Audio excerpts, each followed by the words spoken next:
सुमित्रा देवी के पति का तो बहुत पहले ही देहांत हो गया था। अब वो अपने 2 बच्चों, बेटे रवि और बेटी नैना के साथ ही रहती थी। पहले सुमित्रा देवी अपने पति का कारोबार संभालती थी, अब रवि अपने पिता के कारोबार को संभाल रहा है। इसलिए उम्र के साथ सुमित्रा देवी का फैक्ट्री में आना जाना बहुत कम रहता है। ज्यादातर वो मंदिर में भजन कीर्तन में ही अपना समय बिताती हैं। रवि शेफाली नाम की एक लड़की से बहुत प्यार करता है, पर उसके मन में हमेशा एक डर रहता है, जिसका सबसे बड़ा कारण है सुमित्रा देवी के पुराने विचार, जिस पर वो आज भी अमल करती हैं। और सुमित्रा जी, कब कर रही हो अपने बेटे की शादी? देखो कलावती बहन, हमारे तो खानदान में शुरू से एक ही रीत चली आ रही है, बेटी लो बहू दो। तो मुझे तो चिंता ही नहीं है, जिस घर की बहू आएगी उस घर में हमारी बेटी ब्याह कर चली जाएगी।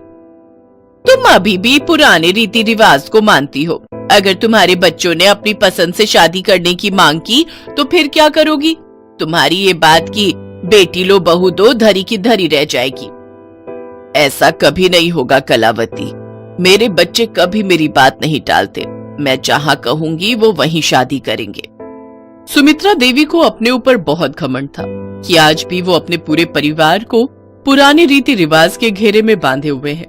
तो उसके परिवार वाले इस बात से खुश हैं, सहमत हैं? ऐसा नहीं था। सब सुमित्रा की सादत से बहुत परेशान थे। भैया, आपको लगता है माँ आपकी बात को मानेंगी? वो तो अभी तक इसी बात पर अमल करती हैं कि बेटी लो बहू दो। वो तो ऐसे घर की तलाश में है जहाँ पर मैं शादी होकर जाऊं और उधर की बेटी यहाँ शादी होकर आए।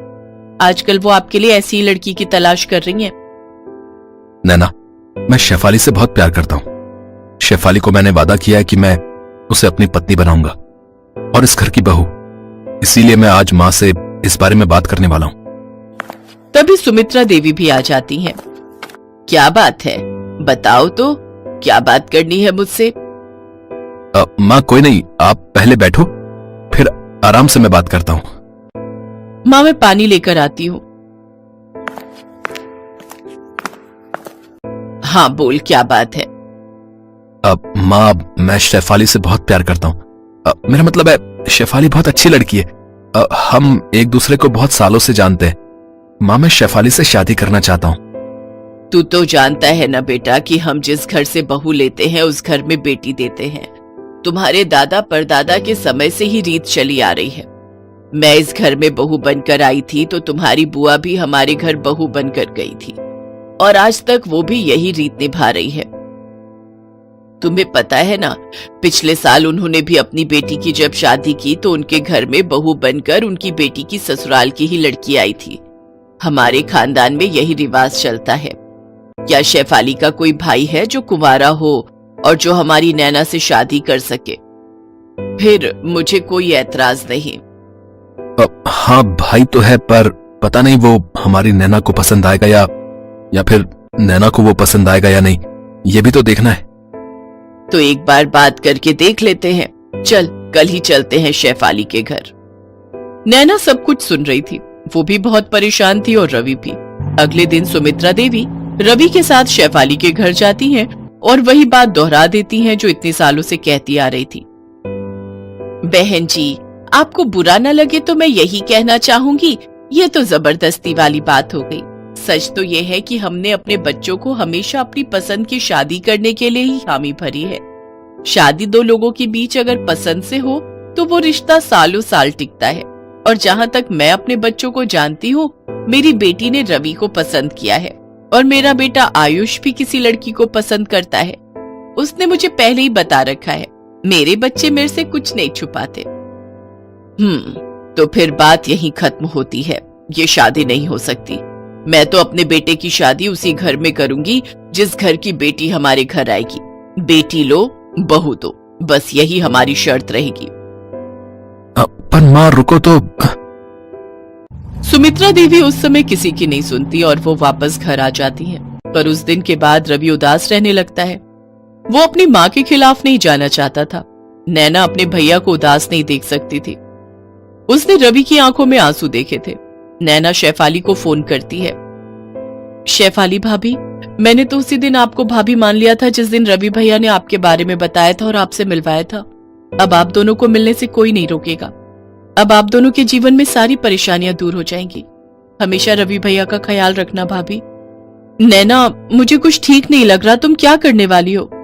शेफाली को कुछ ठीक नहीं लग रहा था। उसने बिना देर किए जल्दी से रवि के घर का ऑटो लिया और कुछ ही देर में वो रवि के घर पहुंच गई। क्या हुआ? तुम घबराई हुई क्यों शेफाली? सब ठीक तो है ना? नैना कहाँ है? नैना तो अपने कमरे में है, पर तुम्हें उससे क्या काम है? शेफाली नैना के कमरे में जाती है। नैना का कमरा अंदर से बंद था। सब घबरा जाते हैं। शेफाली, रवि, सुमित्रा सब नैना का दरवाजा पीट रहे थे। रवि, तुम्हें दरवाजा तोड़ना होगा, नैना कुछ गलत करने वाली है। रवि नैना का दरवाजा तोड़ देता है। नैना अपने आप को मारने वाली थी। नैना, ये तुम क्या करने जा रही थी? नैना मेरी बच्ची, तू अपने आप को खत्म कर रही थी, पर क्यों? नैना फूट फूट कर रोने लगती है। तो मैं क्या करूं माँ, मैं ही तो सबके दुखों का कारण हूँ। अगर मैं इस दुनिया से चली जाऊंगी तो कम से कम रवि भैया और शेफाली भाभी एक दूसरे से शादी कर पाएंगे। उन्हें एक दूसरे का प्यार मिल पाएगा, क्योंकि तुम नहीं मानोगी, तुम अपने पुराने रीति रिवाज पर ही अड़ी रहोगी। मुझे पता है मेरे जाने के बाद किसे बेटी बनाकर शादी करोगी। मैं तो इस दुनिया से चली जाऊंगी न माँ। नहीं मेरी बच्ची नहीं, मैं अपने दोनों बच्चों के बिना नहीं रह सकती। मुझे माफ कर दो, मेरी वजह से आज मेरी बच्ची ये गलत कदम उठा रही थी। मैं ये कभी नहीं चाहूंगी। मेरी बच्ची मुझे माफ कर दे, तुम सब मुझे माफ कर दो। जब मेरे बच्चे ही नहीं रहेंगे तो मैं पुराने रीति रिवाज का क्या करूंगी? मैं अब कोई रोक टोक नहीं करूंगी। मेरे बच्चों, तुम अपनी जिंदगी को अपने तरीके से जियो, खुश रहो मेरे बच्चों। शेफाली बेटी, आज तुमने मेरी बच्ची को बचा लिया। तुमने एक भाभी होने का फर्ज निभाया। तुम इस घर की बहू बनोगी। मैं वादा करती हूँ, अब मुझे किसी से कोई शिकायत नहीं है।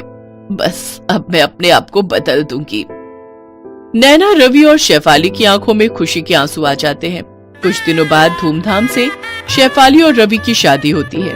नैना भी अपने भैया भाभी को एक साथ देखकर बहुत खुश थी।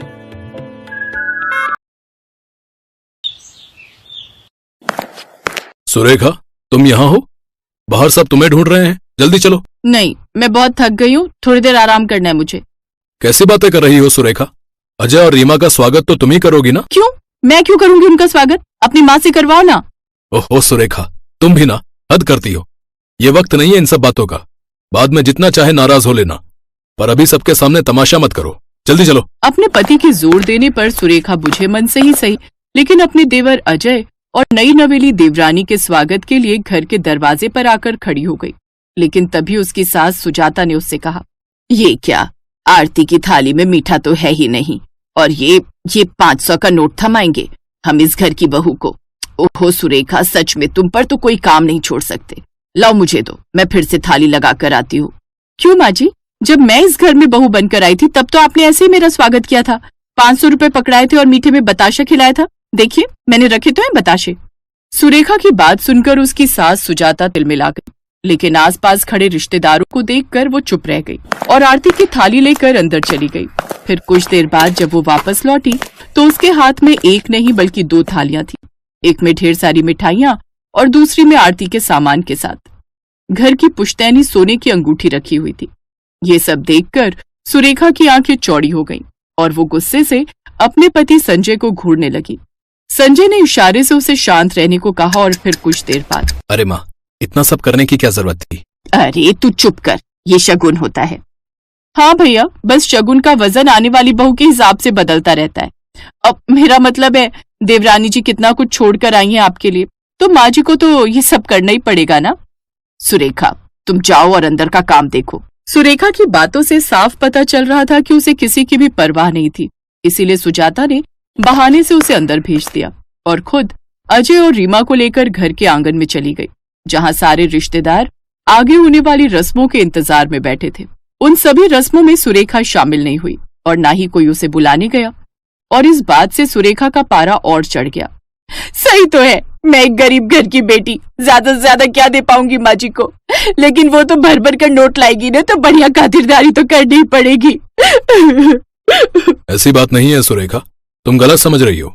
हमारी शादी को 7 साल हो चुके हैं। तब में और अब में बहुत अंतर आ चुका है। शायद इसीलिए माँ ने। रहने दो जी, तुम्हारी माँ कब क्या और क्यों करती है ये मैं अच्छे से जानती हूँ, लेकिन अब एक बात आप भी जान लो, अब मुझसे आपकी माँ की जी हुजूरी और नहीं होगी। सुरेखा अपना मन बना चुकी थी कि वो अब से अपनी सास और देवर देवरानी से दूरी बनाकर रखेगी। असल में सुरेखा के देवर अजय ने अपने परिवार की हैसियत के मुकाबले काफी अमीर घर की लड़की से शादी की थी। वो जिस कंपनी में जॉब करता था, रीमा उस कंपनी के मालिक की इकलौती बेटी थी। हालांकि रीमा की ये लव मैरिज उसके परिवार की मर्जी के खिलाफ हुई थी, जिसमें उसकी सास सुजाता का पूरा सपोर्ट था। और ऐसा क्यों था, ये बात सुरेखा अच्छे से जानती थी। देख संजय, तू समझा ले अपनी बीवी को। जी तो कर रहा था वहीं सबके सामने थप्पड़ चढ़ दूं, लेकिन बस रिश्तेदारों का मुंह देखकर चुप रह गई मैं।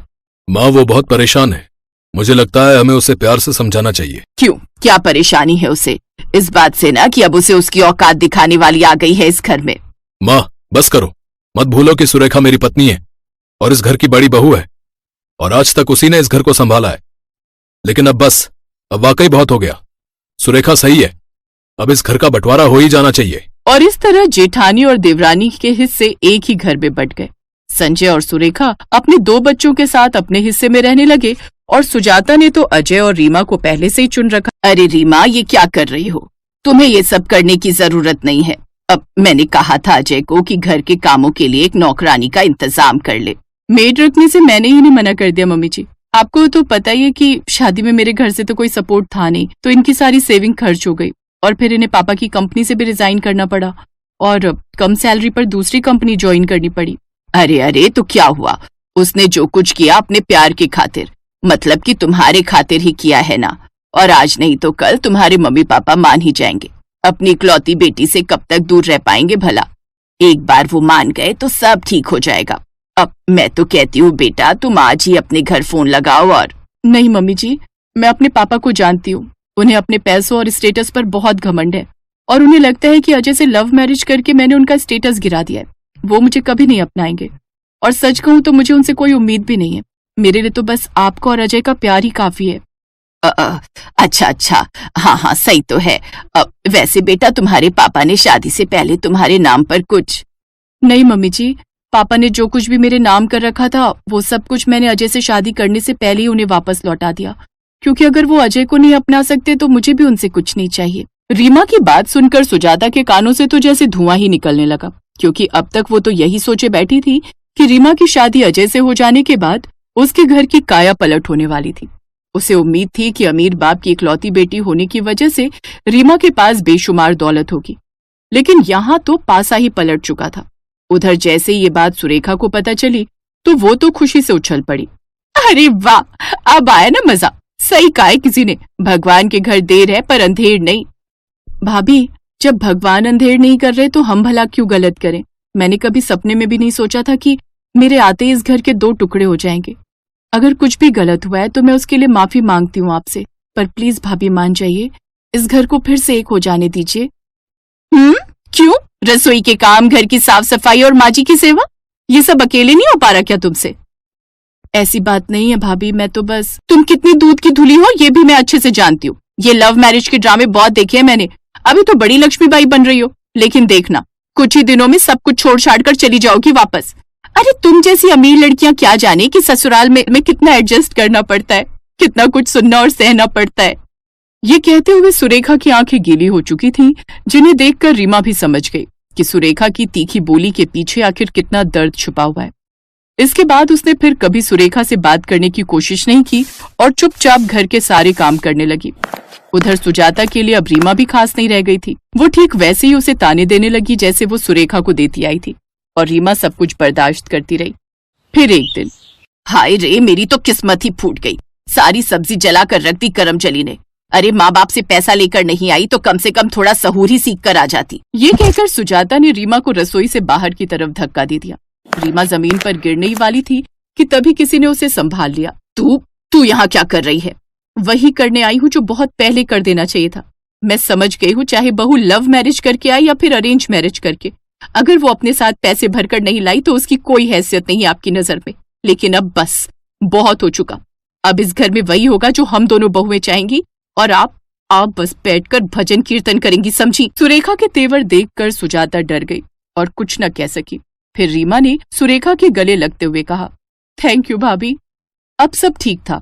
बटा हुआ घर फिर से एक हो चुका था और जेठानी देवरानी भी एक साथ मिलकर अपना ससुराल संभालने वाली थी, जहां भले ही पैसा कम हो लेकिन खुशियां भरपूर होने वाली।